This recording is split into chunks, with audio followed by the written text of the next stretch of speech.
Hi, my name's Phil. I like talking about politics, and in this video, I'm afraid I'm going to have to risk being unpopular again by trying to do Labour's job for them and pick apart an interview from the Shadow Foreign Secretary Nandy, a staunch Remainer, who is being criticised for appearing to be wanting to stick with Brexit.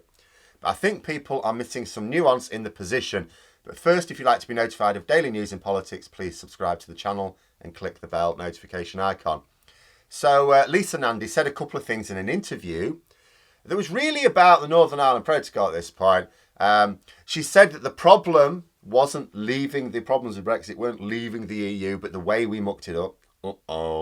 And also she said that there was no appetite to negotiate freedom of movement. Now, my only criticisms for the interview, because on balance, it's attracted a lot of criticism. I actually think it wasn't a bad interview. My only criticism would be the specific way she worded one thing, like by saying the problem was not leaving the EU. Now, it's an easy dodge, and that's sort of the line they want to imply to some voters, which I'll be sort of getting onto. I'd have been more subtle, because obviously the problem was leaving the EU. Yes, we could have left it in a different way, and a lot of these problems still wouldn't have happened. Like, we could have left the EU, remained in the customs union single market, and yes, the problems she was talking about wouldn't have happened. So, factually, what she said was correct. It's just the message. So I'd have just focused on how bad the Tory implementation was and imply the rest. I would much prefer Labour implied a policy of making the best of Brexit, which is fine for now, rather than pretending that they're happy to go along with it. I would rather it was just phrased as, look, we're stuck with this, we are stuck with it, we can't do anything about it, so to smooth ruffled feathers, we can't reverse Brexit in one part. What do you think is going to happen? But we are going to have to make the best of it now, it's here. But on balance, the interview, as I say, in question, that has a lot of rejoiners not very happy, wasn't a bad one. There were, as I say, there were two main criticisms. One was on the no freedom of movement. She said that Labour's plan would ensure freedom of movement between Britain and Ireland. That's what she should have said, sorry. Because that's what we were talking about when it was suggested, but you said, your party, because Rachel Reeves said earlier on, your party said that you wouldn't back freedom of movement. She should have just said there is freedom of movement between Britain and Northern Ireland. And that's what we're talking about here. And not be distracted. So I thought she was distracted there. She didn't even have to mention the freedom of movement as such. Now, the other was in saying it wasn't leaving the EU the problem. I don't know if there are any Brexiteers in senior positions in the shadow cabinet. I'm pretty sure they're not. They don't represent a significant number of Labour MPs in general, and they only represent a small but noisy minority of Labour members. And I'll also tell you this, for those who aren't in the Labour movement. See, whenever I see Brexit brought up on Labour Party forums, when a Brexiteer does leap in, they always defend the position as being to avoid stopping it look like we're calling Brexit voters stupid. I cannot remember the last time I saw someone on a Labour forum trying to claim that leaving the EU was actually good. It's all about this, we're just looking down on voters by saying they're stupid.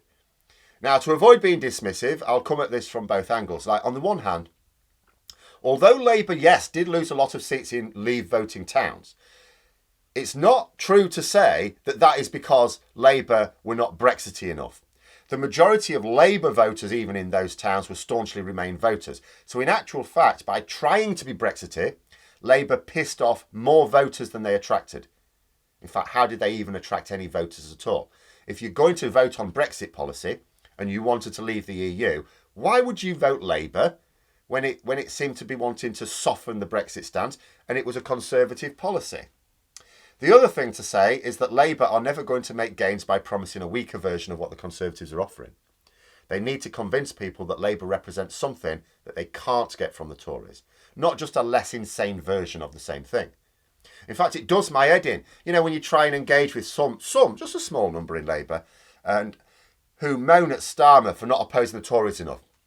Oh, yes, I agree, I should say. He should absolutely be hammering against the insanity that is Brexit, absolutely. Oh, no. No, he shouldn't oppose that. What? He shouldn't oppose the one policy that basically defines the entire Conservative Party at the moment? All right, then. But there is something to bear in mind from the other side as well. It's not that we need to appease the xenophobes, as some think Labour are doing.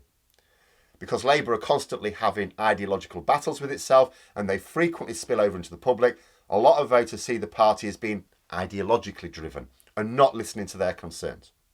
Now, you may say, Well, if the Tory Brexiteers aren't driven by ideology, then I don't know what to think. True enough. But they made a show of being concerned about what voters cared about. Get Brexit done wasn't an appeal for a political philosophy. It was a way of saying, look, we know you're sick of these arguments. It's been dragging on too long. You're sick of it. We understand that. We just want to make it all go away. Vote for us and we'll just make it all go away. Get Brexit done. It wasn't there just to attract people who wanted to leave the EU. It was there to attract people who didn't want to leave the EU, but wanted it to all go away. And it worked. Labour need to do the same sort of thing. So although I have criticisms of the way Labour are doing it in terms of the odd phrase, like embracing Brexit, or the problem not being that we've left the EU, or that we wouldn't have a policy of pursuing freedom of movement, Labour cannot afford to be seen to be lecturing the public on Brexit. They cannot afford to be going, look, Brexit is wrong, you're all wrong, you voted badly, you idiots, look, we're here to show you the way. I really cannot emphasise just how much Labour is seen as being out of touch. And has been political philosophers who have these grand ideas but aren't concerned with the plight of ordinary people. They can't afford the Brexit debate because they are seen as being banging on about a battle that people want to move on from. But also look at what else Labour have said. Like, people point to the phrase about no appetite to negotiate freedom of movement and take that as a stance of trying to be Brexiteer. But this seems to belie a willingness to critically consider what they're doing. For example, Labour also say they want to negotiate better terms to trade with the EU. Anyone who understands anything about this knows that we can only get better terms if we align more closely with the EU. Is that what Labour intend? Is that implied? No, it's not implied. It's explicitly stated. Labour have explicitly stated that they want to align more closely with the EU. After this conference, that is their formal policy. As I say, wasn't implied, it was stated in those words loud and clear. So what does aligning more closely mean exactly? In time, everything. I don't know what Labour's long-term strategy is. They don't invite me to their meetings. But I do know the order of things that needs to happen. 1, the Tory government needs replacing. That is step 1. There is nothing that can happen before that. Complete waste of time trying to pretend that anything can be done until this Brexit government is banished to the opposition benches. So I will support anything, absolutely anything, that Labour, as well as the Lib Dems, Greens and any other party that would like to put the country first, does to bring that about. Anything at all.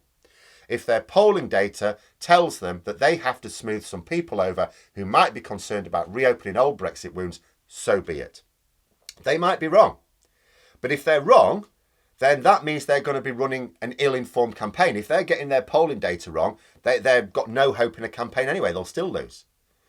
But if we say that they are wrong to have this stance because of gut feeling, or the views we get reinforced from anti-Brexit echo chambers, well, if we're wrong, but they listen to us and they adopt our way of thinking and lose, because it turns out that gut feeling isn't actually a great way to run an electoral campaign, what then? Also, we need to try and understand this, because there'll be people who say, oh yeah, but we can see from these polls. Well, I've talked about that before. A lot of people are misreading these polls. And also, we do not have access to the polling data that can help us understand what they should be getting.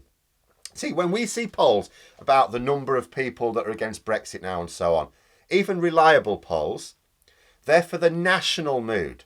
We can see polls showing the proportion of people that have particular views and how strong these views are nationally.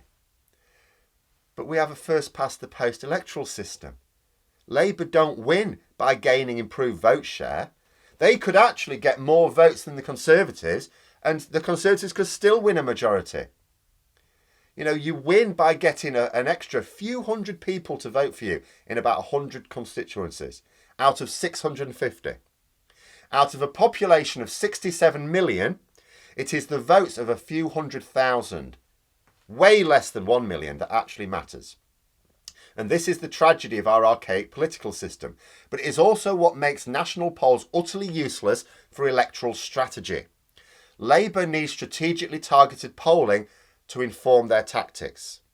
That might mean that they have to maybe not inspire people in a constituency where they overwhelmingly vote against the Conservatives anyway, because it's like, well, we can sort of trust that one. We need to target these ones where it's in the balance.